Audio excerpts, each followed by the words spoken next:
You're listening to Distraction Therapy with Rob Watson. Conversations about how we find meaning in our lives and what it's like to be part of a metamodern world.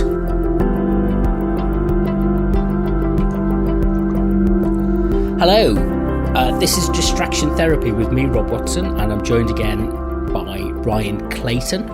And we're going to have a investigation, I think is the phrase, might be the way to elaborate on this, around the idea of what metamodernism is. And neither of us are expert at all in this concept, although both of us have got previous experience in maybe related areas to try and kind of pull it together. Have you heard first of all, how are you, Ryan? And have you heard of the phrase? What do you know about the phrase metamodernism?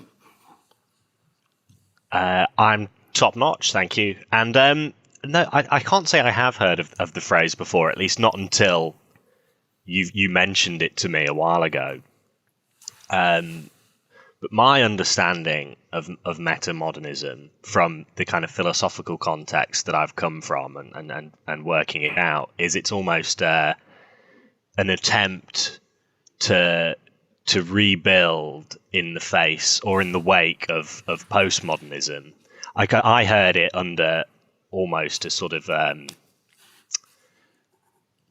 I don't know, humorous or jokey term of postmodernism. That was how I was familiar with this kind of concept beforehand. Yeah, I suppose that's kind of my understanding of it. There's a guy who Daniel Gort actually publishes under a pseudonym of Hansi Freinacht. And he's written a couple of books, and I think there's a third one coming out. One's The Listening Society, and it's about the idea of metamodernism. And he has a phrase, it's kind of one of those phrases that sticks in my mind, which is, after the deconstruction must come the reconstruction. And that kind of echoes, I think, what you just said in terms of postmodernism being a state where we're kind of, okay, what do we do next? How are we approaching our lived experience, our culture, our sense of being, or whatever it is, and on what grounds do we do that? And I'm sure anybody listening to this who's got kind of previous experience of this is maybe better informed than I am, and better able to articulate this than maybe it's not something I speak about in public. So it's kind of, I like the phrase, the bit of it that I kind of meta is that you're doing your thinking in public via a podcast. That's kind of very meta in a way. But does that go beyond postmodernism? That self-referentiality, if you like, does that go beyond that? And so what would tip it into the distinction from postmodernism to metamodernism? I mean, I think what would tip it into that distinction of metamodernism is there's almost a, I don't know, when I think of postmodernism, I always think of cynicism and irony, you know, and the idea of doing your thinking in public via a podcast like we're doing now, it's almost like it's a totally, it's an exercise that's devoid of cynicism. It's two people sitting down and saying, well, let's just chat through this and figure this out, and not with a view to tear things down, as postmodernism is often characterized as doing, but in a way to build things up and to, in a sense, I suppose, empower people with that knowledge. Yeah, there's one of the things that's always off-putting is the role of the intellectual, isn't there? The public intellectual who speaks. You look on YouTube these days, and there's thousands of videos of people, you know, Michel Foucault or Noam Chomsky or I don't know. It's just loads of videos of people speaking in public events. They're very erudite and they're very clever. I don't feel clever. Yeah, it's all very off-putting. Yeah, and so this is the, you know, maybe we should establish some kind of ground rules about the. And I always, my one of my favourite phrases about this is lower your expectations. Because you've got to start somewhere, and you've got to pick up based on what you know and what you're familiar with, rather than suddenly waiting for some kind of perfect understanding or perfect answer or perfect formulation to drop into place. And then you are the public intellectual who can stand in front of people and people clap you at public talks and things like that and record your lectures and share them. I kind of, I kind of recognise the level of the vast level of my own incompetence. As we should all strive to do, Rob. It's a good starting point. So the other thing, I mean, this idea of meta. Let's break it. If we break the word down, the phrase down, maybe that's a good start. It's always a good starting point of any kind of philological. Is that the right phrase? Investigation. When the derivation of words. We'll go with that. Yeah. So, which is the easiest part?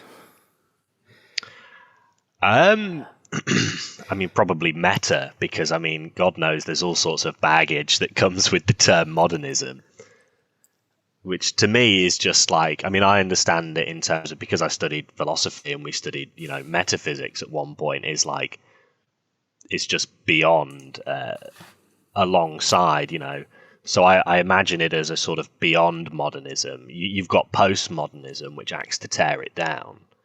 And then you have to sort of, metamodernism feels like it's stepping beyond that and say, well, what's next? How do we prepare for the future and rebuild these narratives of meaning? And that raises the question, doesn't it? Is there a place to step beyond to?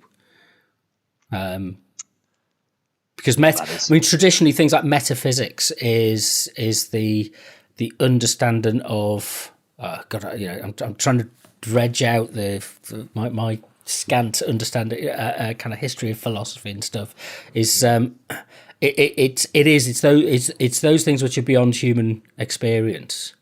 But it's the gods, it's the spirits,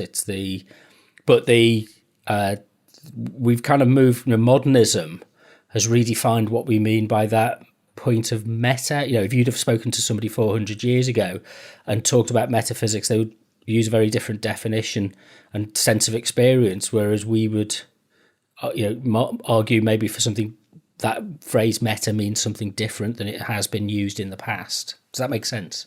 Yeah, it does. I mean, when I think of metaphysics, I always think of abstract concepts like time and identity, these things that are sort of beyond the physical, but also inform the physical and run alongside them, if you see what I mean. So I feel like when we're talking about metamodernism, it's not necessarily, although I used the word, so it's not necessarily something even beyond modernism, but maybe something that runs parallel to it, that sits on a sturdier ground than modernism did to begin with, something that won't be susceptible to a post-metamodernism.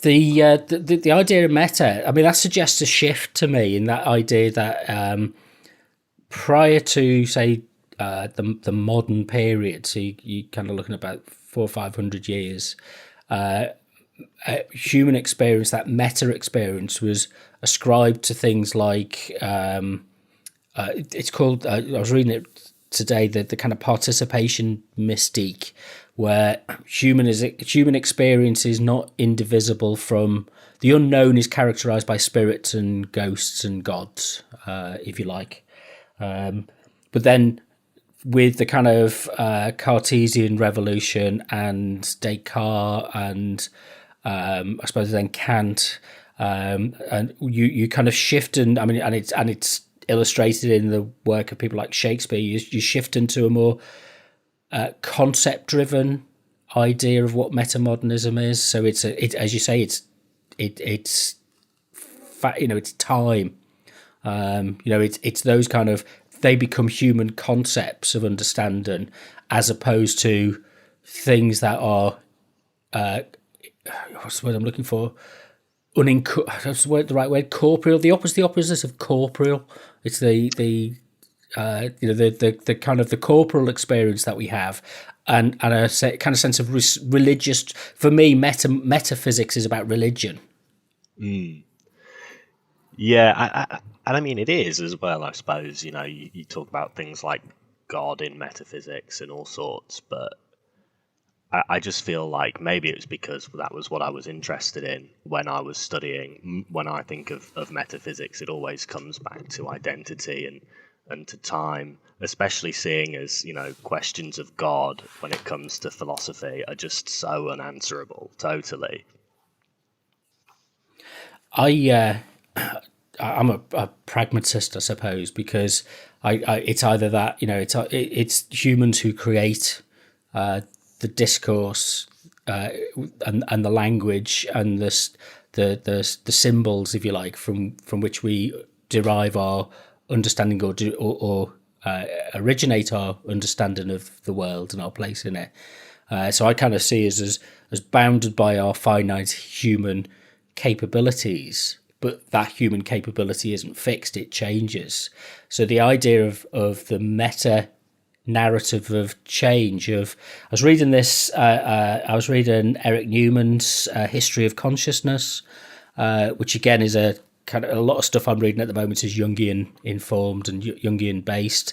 But the idea of how we've used our model of consciousness as changes, and actually the evidence of what we see around us in our culture and what's recorded in our history is evidence of changes in the status of our conscious conceptions of the world. But it's like I think Rorty calls it a kind of final vocabulary, and I think Wittgenstein calls it maybe a language game, where it's defined within the terms of the language that you use, but in using the language, you push the terms that you're conceptualizing. So the language creates the concept, and the concept pushes into the language, kind of thing.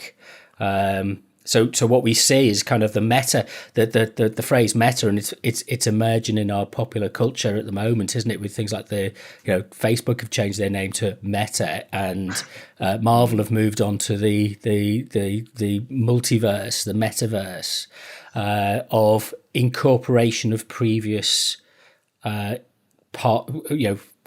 rules of the game, if you like.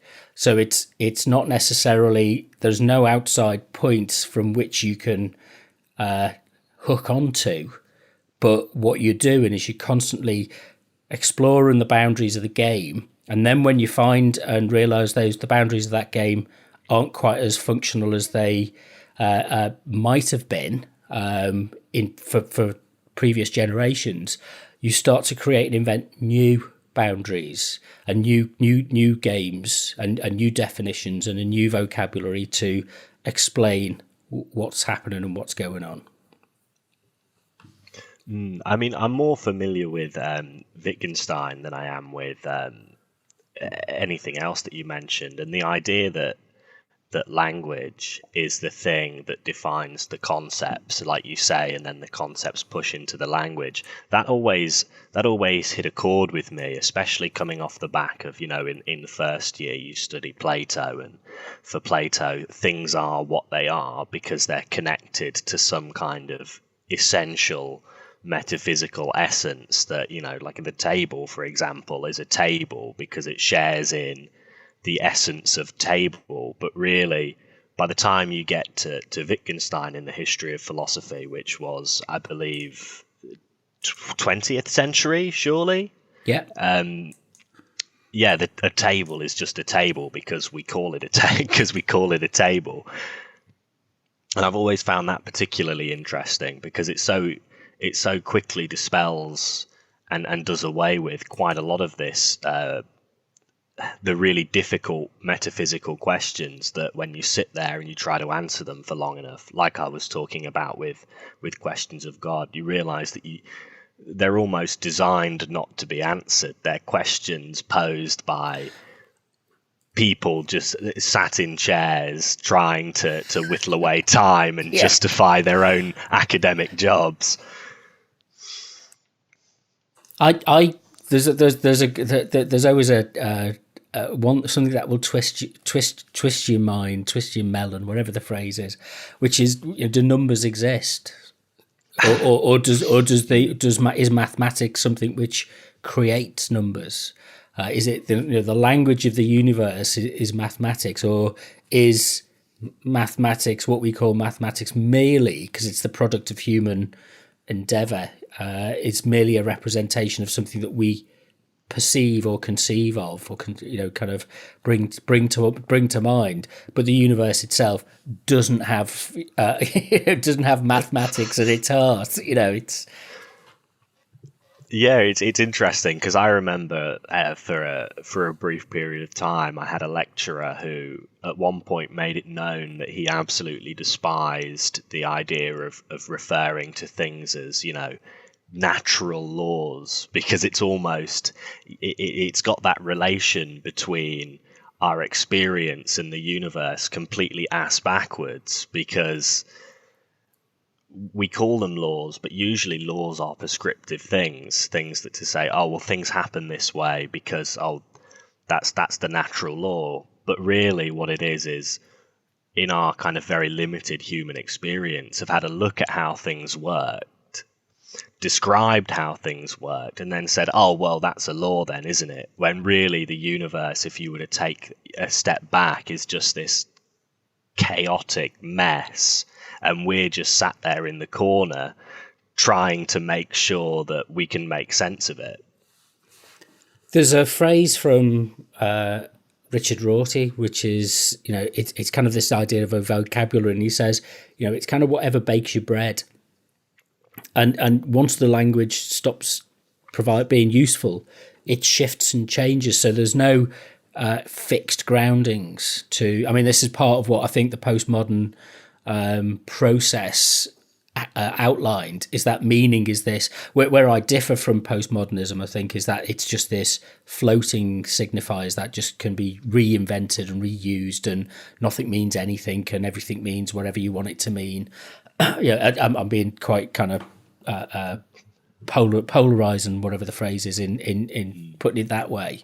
But the idea that it's things only exist as signs, and that we're just living in a world that's awash with signs, and that there are no fixed points of meaning. That's a kind of that because the one of the things about the metamodern idea is that there is this thing called the meaning crisis, because we've been dislocated, or we've been we're not on any firm ground anymore. Because of the deconstructive work of postmodernism, and we find it difficult to accept that there may be certain things that give us a sure ground, a firm grounding, because we've kind of got used to the idea that nothing can give you a firm grounding, so everything seems meaningless. I mean, it's interesting because I've always found it difficult, having studied philosophy, to kind of escape that postmodern attitude. But the more, I mean, as you know, I'm very interested in phenomenology and existentialism, and the more I kind of become familiar with that area of philosophy, the more it feels like this idea of looking for a firm ground to stand upon, to use the metaphor, is almost a pointless exercise, because I'm not entirely sure there is one. But one of the lessons I think that you can take from a phenomenological approach to philosophy and a kind of existentialist outview of the world is that you don't need a firm ground to stand on, because you are the firm ground, if you see what I mean. That kind of the human experience as lived by you and by me is itself so rich and full and grounding that you can abstract and look for things outside of that, but ultimately you're just going to end up continuing down these kind of dead end paths, saying, well, the Platonic model of meaning doesn't work. Moving on, let's have a look at Descartes, and you keep moving on and on through the history of philosophy before you kind of eventually get to Husserl and Heidegger and Sartre, and you realize that you don't need that firm ground to stand on, because when you're living, meaning is so obvious to you, it's immediate. Like you can, to use the example of a loved one, when you look at your partner, the meaning and the love and the care is there immediate for you. You don't need anything outside of the human experience to justify that. And the human expression of that experience. So metaphor itself is, I find I communicate. I'm not a facts-based communicator. I'm terrible with facts. But metaphors, they give me firm understanding. We say, we use this language, and English is a very metaphoric language. It's got lots of analogies and allusions built into everything we do. It's very rich in that respect. It isn't just about naming things. So the two combined, the phenomenological and the expression, we have to do both of those things in order to gain a sense of, to bring about a sense of meaning. Should we play some music? I'm just wondering if my head's going to explode if I can't, but it's this is heavy stuff. Yeah, go for it. Let's take some time to decompress a little, and then afterwards we'll have a look on Twitter while we're listening to a music track, and just type in Metamodernism or Instagram or Twitter or something like that, and we'll just pull some things out and pass some observations about it.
So that was the Durdur band, who are from Somalia, called Yabal.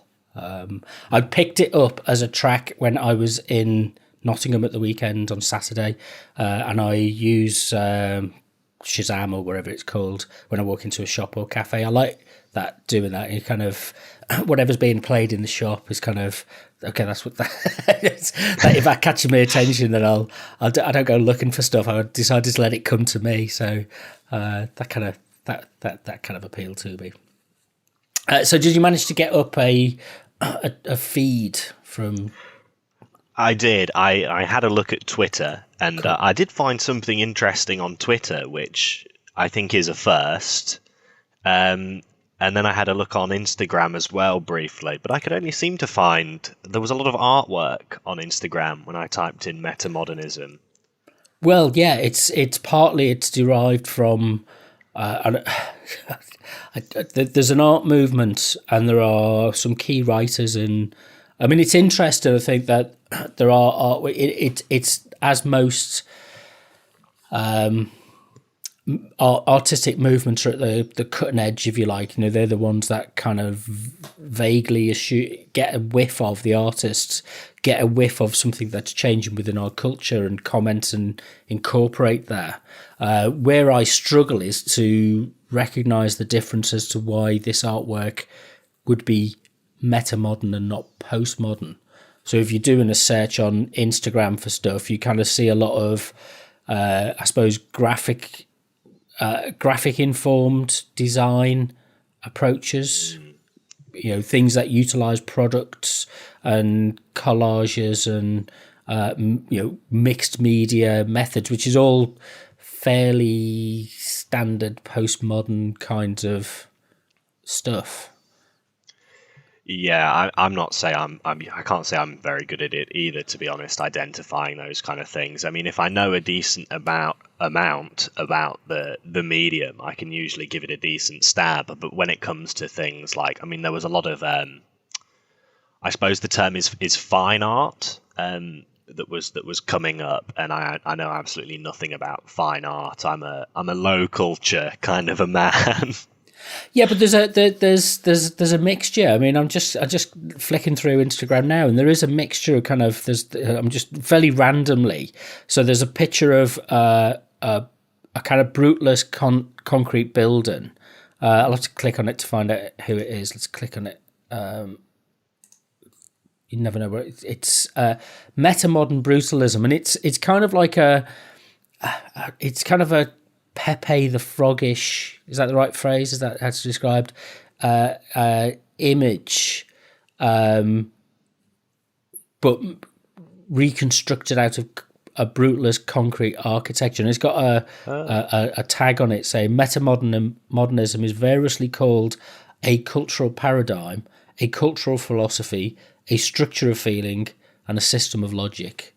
I kind of, okay, well, that's fine. I can go with that. But what is going on in terms of bringing those things together, and what's different about that? Well, so the motivating force, if you like, what drives? What's the sense of perception that people who are entering into the creative domain are reaching for with this that they can't quite express, and people like yourself and maybe me come along and put it into words afterwards and put it into a language discourse, whereas this is visual representation and exploration of concepts and ideas. To be honest, I don't know. It feels to me like I can't find the picture you were describing, so I'm going to have to go off the description. But it sounds like there are various. There's almost like a contradiction attempting to be worked out there. You described the brutalist architecture of the building and the Pepe the Frog-esque nature of the piece. It feels like an attempt to kind of reconcile that brutalism that can often be found in the real world with the kind of internet sensibility. That's a really good. I'm glad you said that, because I was thinking this looks a bit more like a Pinterest board set of, and taking your art and being inspired not from the great, the canon of Western or Eastern art even, but from Pinterest. And it incorporates that kind of, the experience of having your culture alive through social media. So it has that kind of self-referentiality. The irony thing is quite important, because the postmodern definition of irony, it isn't quite as straightforward as people saying, the ironist as in the kind of slightly glib, sarcastic kind of humour. But the ironist is a bit more sophisticated than that. It's the person, the agent, who's able to flip between different meaning domains and exist in a world where that when you walk into one room and you're talking to one group of people, you're, say, projecting a persona with those people. And then when you appear on a television program, you project a different persona. And then when you, on a concert or something like that, you're projecting a different persona. But that those are adopted personas, which you kind of, and that Madonna kind of, and Talking Heads, David Byrne kind of approach of kind of adopting the persona and playing with the persona, but understanding that you are aware that you're playing with a persona is that kind of postmodern. But taking that one step further to kind of say, I'm not quite sure yet I understand, and answers on a postcard, I suppose, but what it would be, the next step that incorporates those things. If metamodernism is the meta moment of this, is the incorporation of the language games, or the vocabularies, what's it incorporating and what's it doing differently with that? It's a different, if to use the metaphor of baking, using language to bake your bread, to do something practical, a practical engagement in the world. If this is a different recipe, what's it a different recipe of, and what's it going to create? Well, it's interesting, actually, especially to circle back round to the idea that, the kind of not necessarily disregard for the, Western canon of culture and stuff, but that's something that I find interesting in relation to this, is the idea that our kind of cultural touchstones since, like, I would say within this century, have sort of been exploded, really, because you could be sort of fairly confident before then that the things that you're talking about, everybody has a sort of basis for. And now that everybody is wired in to these brilliant machines that have just a wealth of art and content and literature and films available, nobody's watching the same stuff anymore. Everybody is constantly exposed to these different things and have these different touchstones. So I'm wondering if maybe an element of metamodernism and that artwork you're talking about is perhaps re-establishing a kind of, finding those elements within the internet that are shared, and maybe reincorporating some kind of a touchstone that people understand, and, as we were talking about, a kind of stable ground to stand upon earlier, giving people a frame of reference to communicate with one another. I'm just looking at the it's AHRC Modernism. I found the link via Twitter, which is AHRC is the Arts and Humanities Research, I presume, network, and I'm presuming that this is a network funded to foster academic, if you like, multidisciplinary academic thinking about what metamodernism might be. It's a very lightly supported site. There's not a huge amount of content on it, but it does incorporate things like kind of poets and art discussions. There's a leadership award, and there's things going on, and there's conferences being held, but are they, they kind of, so there was there's an about section. Let's have a look at the about. It's like a live trying to make sense of something on the internet, which is a good experiment. I think it might not be might not be interesting for people to listen to. The Tim Vermeulen, I think he's probably could be Danish, proposes that metamodernism attempts to account for the emergence of a wider structure of feeling in the 21st century, which responds to our I can't even say the word. How do you say that?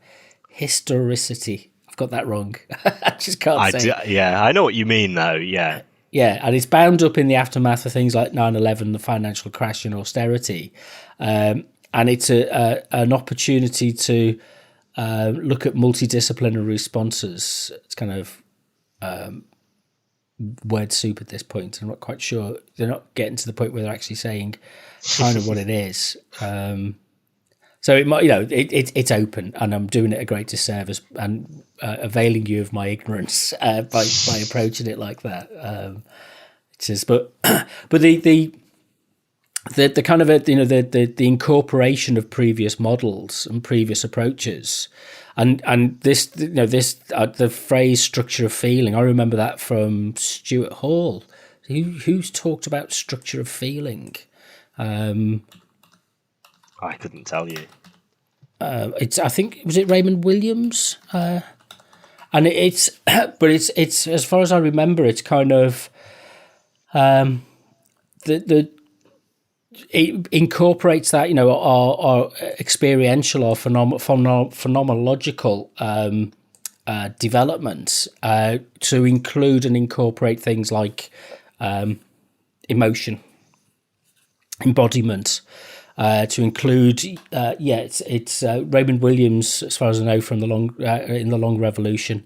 I just did a quick Google search for it, and it's different ways of thinking that are vying to emerge at any one time, and it's the gap between, and it comes out of the gap between, if you like, official discourse, policy, and regulations, and the popular response to that official discourse. So the structure of feeling is, if you like, expressed through the culture, and there's often a case that you think of our culture as a thing, not necessarily as a feeling, and how do we introduce an embodied emotionality or mythology or wherever the other elements of our culture have been absent, and it's kind of a return to thinking through what those things might be. So rather than thinking about culture, it's about feeling culture. That is actually strikes me as something that's very interesting and almost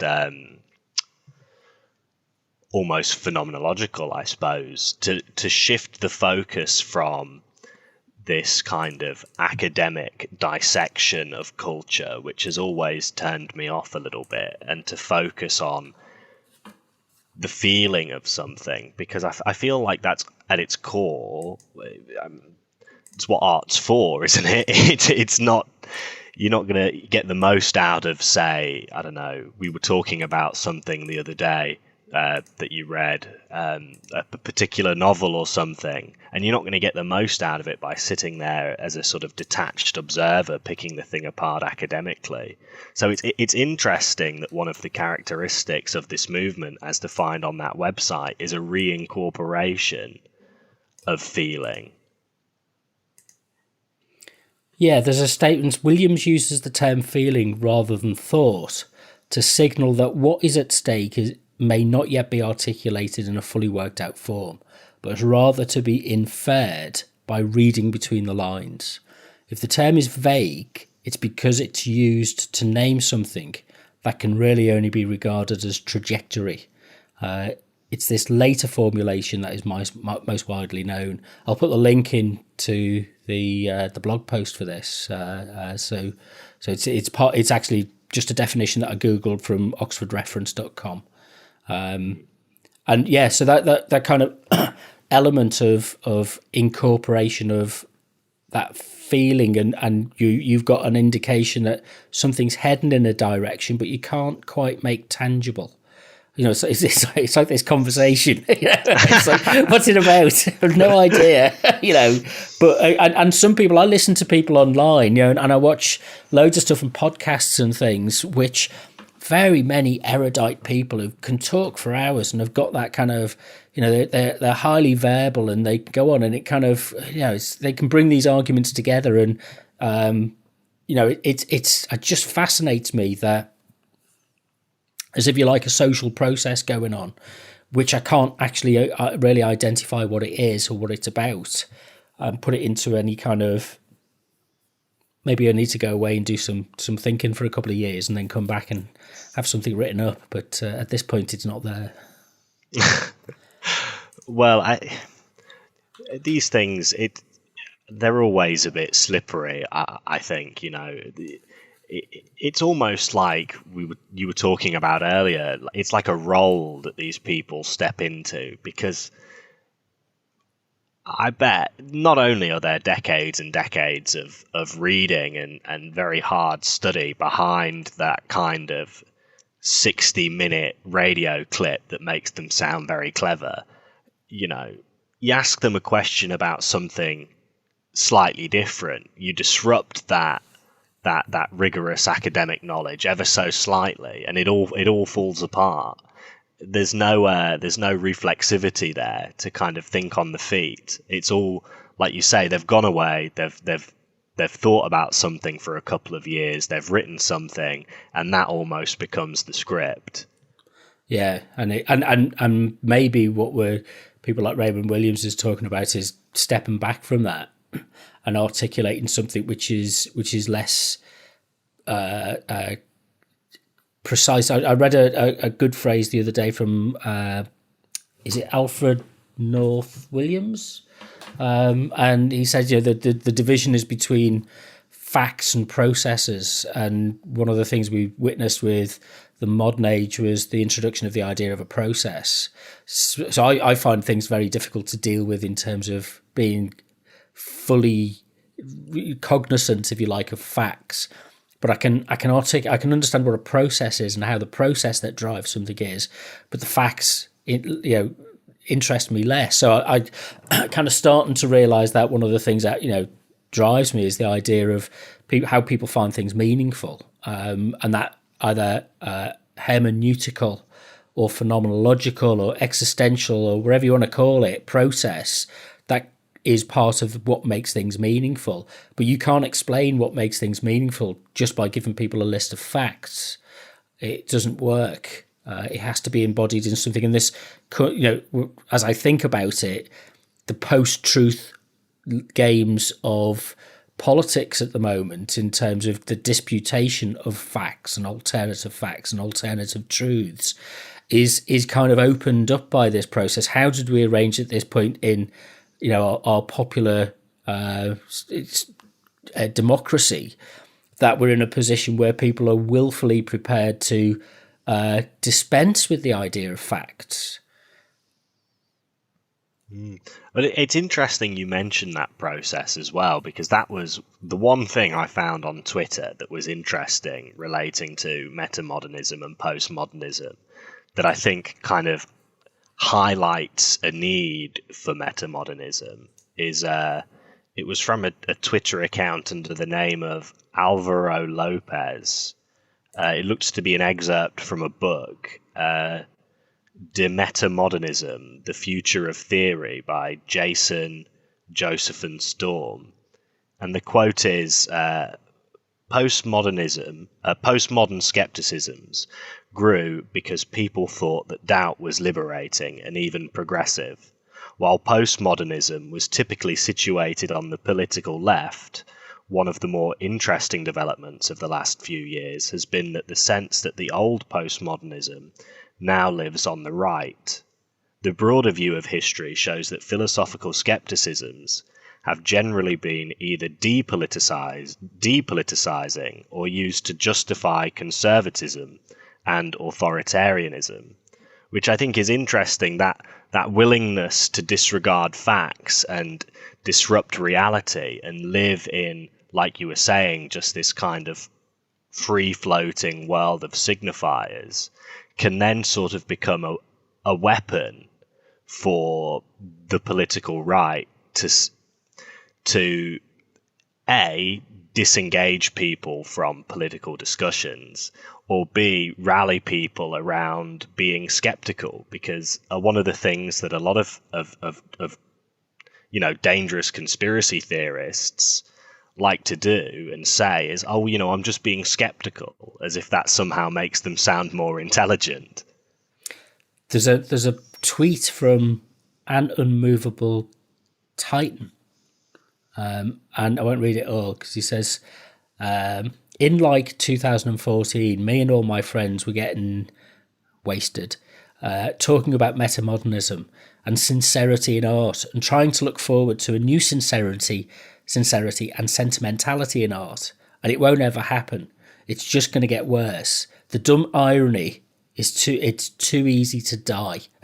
It's like, and I've no idea. Reading tweets out. I mean, maybe that's what we should do every week. Is just read dumb tweets out and try and make sense of it. But it's it's kind of there's the sincerity. I always say, kind of once you've learned to fake sincerity, you've got it made.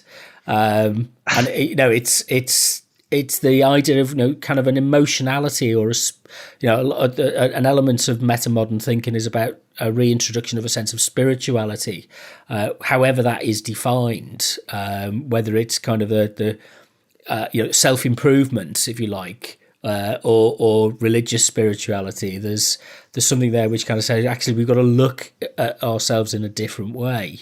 And shift away from the one-sidedness of modernism and shift away from the one-sidedness of postmodernism, trying to incorporate something which is in the centre. I went to see The Matrix Resurrections last night. Oh, yeah. Have you seen it? No. I mean, I've only ever seen the first Matrix movie, and then I sort of said, okay, that's enough. You probably have seen enough. But it was interesting because it was very meta. It was very much an incorporation of itself in a knowing way. I mean, one of the jokes, which doesn't, I suppose, might spoil the joke if you waiting to go and see it, but it's Thomas Anderson, the character Neo Thomas Anderson, played by what's his name, the Canadian guy. The names escape me. I'll come back in a minute. Really famous, like the most famous actor. Keanu Reeves. Keanu Reeves. That's yes. it. And he's playing this game designer who's kind of been lost in this world of reincorporation back into the Matrix, and his boss is this kind of a kind of slightly slimy character, and he says our parent company wants us to go back and revisit the Matrix, because it was in this film it's depicted as a game, and he said they want you to go back to it because they want to produce another series of sequels for it. And I just thought that was very kind of ironic in the sense of the film is made by Warner Brothers, and Lana Wachowski is saying, we're milking this. We're saying that Warner Brothers wants us to milk this. There are elements of it which didn't quite kind of live up to its potential.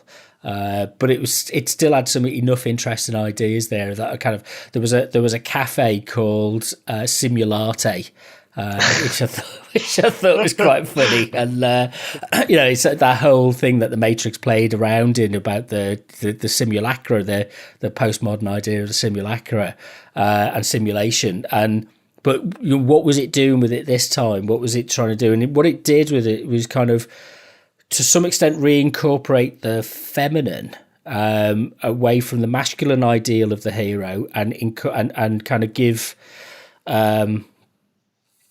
play out a feminized view of the hero. I'm talking in symbolic terms of the hero, and literal terms actually. It was just I just found it quite interesting. So maybe worth having a look at, but. I don't know I'll give whether it a you'd watch classify then. that as a meta film. I don't know. I mean, I'd have to see it first. It sounds like there's a lot of meta elements in it, to be fair. Yeah. So why do you think Facebook changed the name to Meta? Why Meta? I don't know. Probably some kind of ego trip, perhaps, on Mark Zuckerberg's behalf. The idea that, well, I suppose Facebook now as a company, not just as the app, because don't they own Instagram as well? Do they own anything else? WhatsApp, yeah. Or WhatsApp, yeah. They are kind of this. I mean, even just Facebook alone is this kind of all-consuming thing that does almost exist in a meta capacity beyond human experience and informing it. It's like if you're not part of Facebook, it's like you've fallen off the grid. You can't contact people you used to know because they're on Facebook, and that's the only way you can get to them. And there's like this shift into this weird parallel reality where nobody can ever contact you. If you unless you have a Facebook account, they're moving big into virtual reality as well. So investing a lot in as the technology becomes more and bandwidth becomes more prevalent, widely available. Then they're moving into that kind of 3-dimensional. I mean, it's been around for eons, ages, hasn't it? The simulated 3-dimensional experience. Yeah. But they're kind of, the technology is starting to be realised now, and it kind of does make me feel like I don't know if I've said this recently or before that I'm one of those people sitting at the side of a field in the early part of the 19th century watching them build a railway line, thinking, why does anybody want to go to Manchester at 30 miles an hour? It's, the book had just finished about Coleridge. He walked everywhere. He'd go to he'd walk from Bristol to it was coaches and walking basically. And if you wanted to get somewhere, it took 4 days. And if you wanted to go and visit friends, it was a 60-mile walk or something, which they'd do in a day, and then stay over for a couple of days. It's we live in a world now where it's like, well, you don't even need to jet around the world anymore. You can just sit and watch everything. That Matrix idea of everything's based around your screen. But I think maybe the metamodernism thing is taking that, well, that there is life beyond the screen. And the person looking at the screen, maybe that Black Mirror idea of is it for, because it reflects back who you are. It actually opens up a space inside, that existential space inside, for you to kind of ask the question, who am I? What is my purpose in this world? Those kind of questions. But cool. Right. Should we play a track out? Yeah, go. I don't have anything to say currently, so might as well. That's all right. We'll keep looking. We'll keep investigating it. We'll keep trying to come up with something. I'm sure after doing hundreds and hundreds of these podcasts, we'll make it sound as if we know what we're talking about. But if, encourage anybody to get in contact with us. So what's your Twitter feed is? At Clayton Comics with an X. And mine is at Rob W Media. So thanks very much to Sound Art Radio and to Leicester Community Radio as well. And if you want to get the show notes, I listen to many other podcasts where they say show notes. If you want to listen to anything else, it's robwatsonmedia.net. But I will now play a track. 1, 2, 3, 4, 5, 6. Run, going faster miles an hour. Gonna drive fast and stop and shop with the radio on. I'm in love with Massachusetts and the neon when it's cold outside, and the highway when it's late at night. Got the radio on. I'm like a roadrunner.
Otherwise, I'm in love with rock and roll, and I'll be out on my road.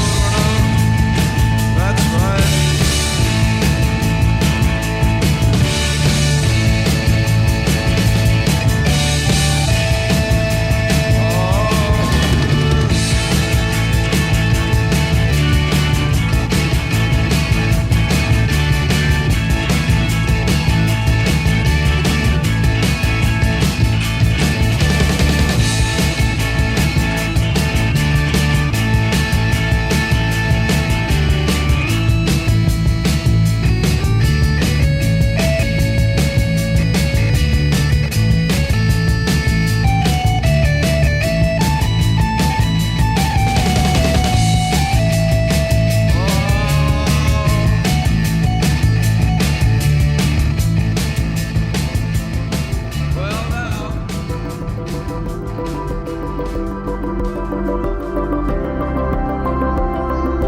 You've been listening to Distraction Therapy with me, Rob Watson.